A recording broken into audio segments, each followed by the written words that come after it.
হয়তো প্রেম করছে, তুমি হয়তো সাহায্য করেছো যে দেখা করতে যাবো, পালিয়ে যাওয়ার কথা বলছো, দেখা করতে যাবো। হ্যাঁ এরকম করেছি, কিন্তু অনেক সময় এরকমও হয়েছে আমি সাহায্য করতে গিয়ে লোকে ভেবেছে আমি হয়তো সেই। এখনো আমার আমার খুব ছেলেবেলার ছোটবেলার বন্ধু আছে, আমার পাড়ার বন্ধু, সে এখনো আমাকে মেসেজ করে বা ফোন করে বলে, শোন না, মা যদি ফোন করে প্লিজ বলিস যে তোর সাথে আছি। তার মা যদি তখন তোমাকে বলে যে তাকে ফোনটা দাও, তুমি কি করবে?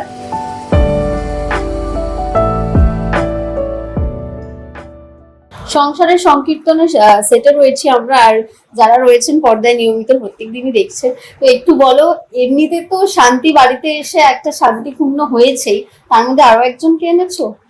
হ্যাঁ আরো একজন এসেছে, দেওরের বিয়ে দিয়েছি, সেখানে দেওরের বউ তো এসেইছে, এবং সেই বিয়েটা আর কি অনেক লড়াই করে দেওয়া হয়েছে। এবং এর মধ্যে যে খারাপ ঘটনা ঘটেছে, শ্বশুর রাগ করে বাড়ি ছেড়েছেন, কিন্তু সেখানে আরো একটা যেটা হয়েছে, শ্বশুরের বোন চলে এসছে, তো তারও প্রচুর নিয়ম, নানা রকম বিষয় চলছে এই পরিবারে, এবং সেখানে এক শান্তি একেবারে অশান্তিতে আছে। জয়ন্ত কিসে আছে জয়ন্ত বলবে। বাবা কোথায় চলে গেছে? বাবাকে খুঁজবে না, শান্তি ফিরিয়ে আনবে, কি করবে? হ্যাঁ, বাবা তো এমনিতেই মানে বাড়ি থেকে বেরিয়ে গেছে ভাইয়ের বিয়ের জন্য। তো এবার তার সাথে যেটা হয়েছে, নতুন চরিত্র তো আমাদের এখানে অনেকেই ঢুকেছে, এবং তার মধ্যে সব থেকে এখন এই মুহূর্তে থ্রেড বলতে পিসিমা, বাবার বোন হিসেবে, তার সাথে কাঞ্চনদা আছে। কাঞ্চনদা হচ্ছে লাবণ্যর বাবা, যাকে বিয়ে করে এনেছে আমার ভাই। তো সব মিলিয়ে আমাদের বাড়িতে সবসময় এটা কীর্তন চলে আর কি, তো সেটাই কন্টিনিউ হচ্ছে। বাবাকে ফিরিয়ে আনার তো একটা চেষ্টা চলছেই নাকি? শ্বশুরমশাই কোথায়?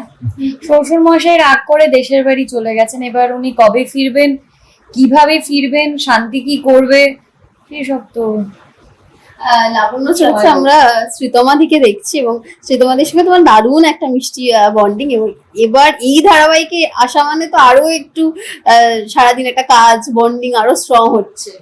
নিশ্চয়ই এই পরিবারে শ্রীতমা নতুন মেম্বার, আমাদের তো অলরেডি ধরো একটা সংসারের সংকীর্তন পরিবার অনেকটা দিন আগেই শুরু হয়েছে, তো সেখানে একটা পরিবার আমরা তৈরি হয়ে গেছি। শ্রীতমা নতুন এসছে, এবং শ্রীতমার সাথে যেহেতু আমার আগে থেকেই একটা ভালো বন্ডিং, তো ডেফিনেটলি ওর সাথে নতুন করে কোনো বন্ডিং আমায় তৈরি করতে হয়নি। এছাড়া ধরো কাঞ্চনদা যদি বলি কিংবা চৈতালিদি বলি, ওদের সাথে আমার আগে থেকে খুবই স্ট্রং বন্ডিং, তো ডেফিনেটলি চেনা লোকজন যদি আবার নতুন করে আসে, তাদের সাথে যদি কাজ হয় খুব ভালো লাগে। বাকিরা তো এই মুহূর্তে আমরা একটা পরিবারই হয়ে গেছি, তাই নতুন করে তাদের সাথে অ্যাডজাস্ট করার আর কোনো ব্যাপার থাকে না, তো ভালো তো লাগছে। আচ্ছা, একটু বলো যে এই যে বৌমা চরিত্রটা আমরা তোমায় দেখছি এবং বেশ কিছুদিন হয়ে গেল চলছে, বাস্তবে তোমার শ্বশুরমশাইয়ের সাথে তোমার বন্ডিংটা ঠিক কিরকম ছিল? এরকমই না না, খুবই মিষ্টি। সত্যি বলতে কি, ওনার সাথে আমায় খুব একটা ভেবে কথা বলতে হয় না, মানে আমি আমার বাবার সাথে যেভাবে কথা বলি ওইভাবেই কথা বলি। মানে আলাদা করে শ্বশুর মানেই যে এক্সট্রা কিছু সেরকম নয়, কিন্তু একদমই নন। আর থাকি কোথায় সারাদিন বাড়িতে, ওই রাত্রিবেলা ডিনারের টাইমে গল্প আড্ডা, আর বাকি ওই যে বললাম নিজের বাবাকে যেভাবে ট্রিট করি ওনাকেও ঠিক সেইভাবেই করি।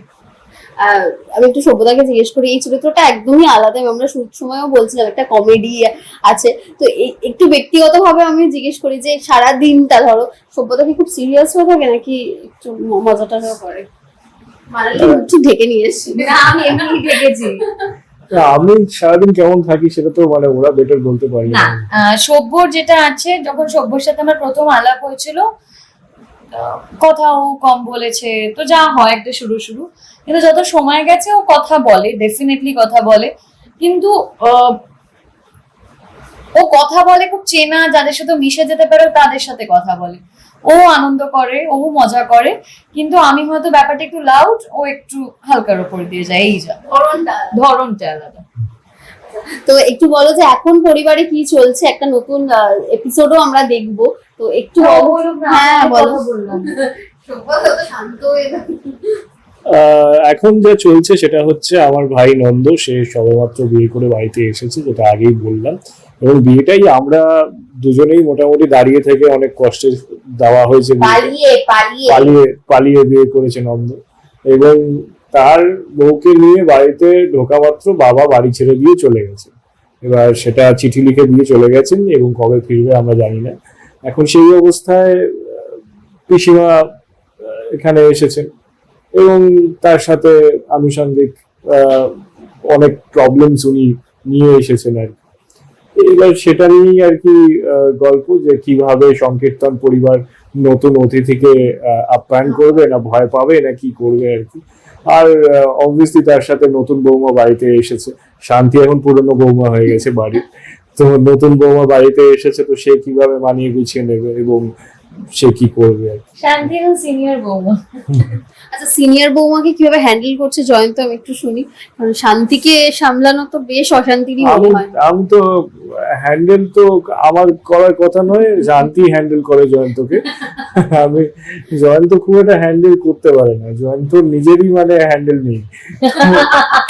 এবার মোটামুটি বাবার বৌমার চাপেই থাকতো, এখন পিসিমা এসে অ্যাড হয়েছে, জয়ন্ত যেমন স্যান্ডউইচ ছিল স্যান্ডউইচই আছে। কিন্তু না, জয়ন্ত প্রোটেস্ট করে জয়ন্তর মতো করে, আমরা একটু জোরে জোরে প্রোটেস্ট করি, জয়ন্ত কিন্তু জয়ন্তর মতো করে ঠিক প্রোটেস্টটা করে চলে। জয়ন্ত জয়ন্তর মতো করে বউয়ের পাশে থাকে। আচ্ছা, এই যে পালিয়ে যাবার বিষয়টা একটু বলো, যে কলেজ লাইফে বন্ধুদের হেল্প করেছো, যে কেউ দেখা করতে যাচ্ছে, প্রেম করতে হ্যাঁ, যাচ্ছে? আমি এগুলোর মধ্যে খুব থাকি, আমি এসব খুবই ভালোবাসি। হ্যাঁ, আমার খুব ভালো লাগে এগুলো। কি মানে আমরা দুজন মানুষ দুজনকে ভালোবাসে, যদি সব পারফেক্ট হয় তাহলে তো কি হবে, একটু কথা বলবে, দেখা করবে, ভালো থাকবে, এই যা। তুমি করেছো? হ্যাঁ, মানে ওই আগে কলেজ জীবনে বন্ধুদের জন্য করতে হয়েছে, বাট সেটা অনেক বছর হয়ে গেছে। বড়বেলায় করেছো? না, বড়বেলাতে আমি আর এইসবের মধ্যে ঢুকিনি। যদি বলে কেউ পালাবে তুমি কি করবে? মানে আমি যাই না, মানে যদি সাহায্য করতে হয় তো করে দেবো। করে দেবে? হ্যাঁ হ্যাঁ, ও নিজেই পারবে বোধহয়। দেখো, আমি তো গাড়ি চালাতে পারি না, ও গাড়ি চালাতে পারে। আমি টিপস দেবো, গাড়িটা নিয়ে চালিয়ে পালাবে তাদের নিয়ে। মানে হিন্টস দিয়ে দেবে যে এইখানে দাঁড়াও, তাই তো? এইখানে ওর বন্ধু দেখে আমি আইডিয়া গুলো দিয়ে দেবো, কিন্তু পুরো বিষয়টা ও করবে, যেটা আমরা নন্দর বেলায় করেছি। আচ্ছা, আমাকে একটা এরকম মজার অভিজ্ঞতা শেয়ার করো, যে হয়তো প্রেম করছে, তুমি হয়তো সাহায্য করেছো, যে দেখা করতে যাবো, পালিয়ে যাওয়ার কথা বলছো না, দেখা করতে যাবো। হ্যাঁ, এরকম করেছি, কিন্তু অনেক সময় এরকমও হয়েছে আমি সাহায্য করতে গিয়ে লোকে ভেবেছে আমি হয়তো সে অন্য কে, কিন্তু ভেবেছে আমি সে, তো সেরকমও হয়েছে। তুমিও তো নিশ্চয়ই বন্ধুদেরই। হ্যাঁ, মানে এরকম অভিজ্ঞতা এই অভিজ্ঞতা সবার কমন, মানে এটা আলাদা করে বলার মতন কিছুই নেই। এখনো আমার খুব ছোটবেলার বন্ধু আছে, আমার পাড়ার বন্ধু, সে এখনো আমাকে মেসেজ করে বা ফোন করে বলে, শোন না, মা যদি ফোন করে প্লিজ বলিস যে তোর সাথে আছি। তো এটা তো সে কবে থেকে আমি শুনে আসছি, মানে এখন তার হিসেব অনুযায়ী বিয়ে করে বাচ্চা হয়ে যাওয়ার কথা, তার সে এখনো সেই একই জিনিস করে। আমাকে একটা কথা বলো, তার মা যদি তখন তোমাকে বলে যে তাকে ফোনটা দাও, তুমি কি করবে? এই বুদ্ধিতে আমি তোমায় দেবো।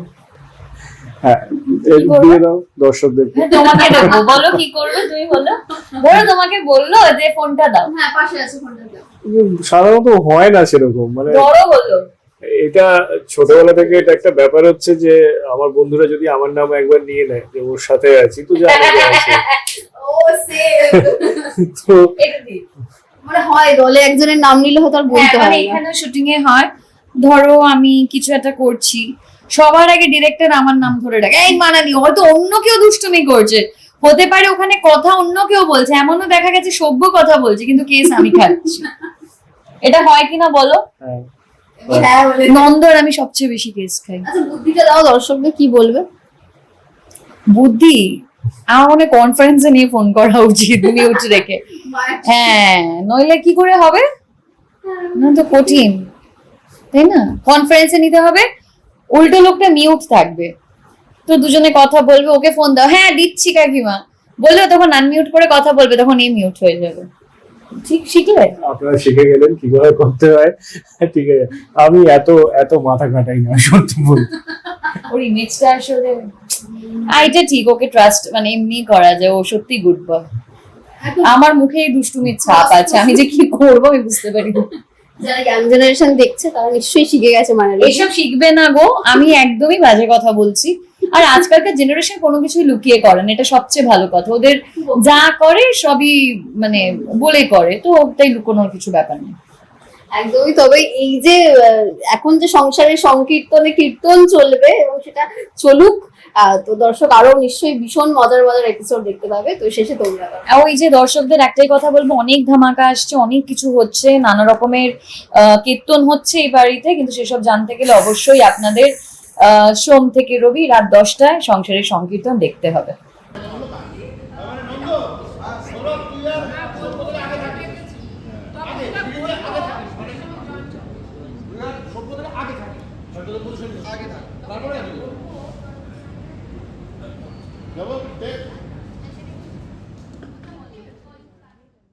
টলিউডের লেটেস্ট আপডেট, গসিপ ও এক্সক্লুসিভ ইন্টারভিউ দেখার জন্য এখনই সাবস্ক্রাইব করুন সিটি সিনেমার ইউটিউব চ্যানেল আর ফলো করুন আমাদের ফেসবুক, ইনস্টাগ্রাম ও হোয়াটসঅ্যাপ চ্যানেল।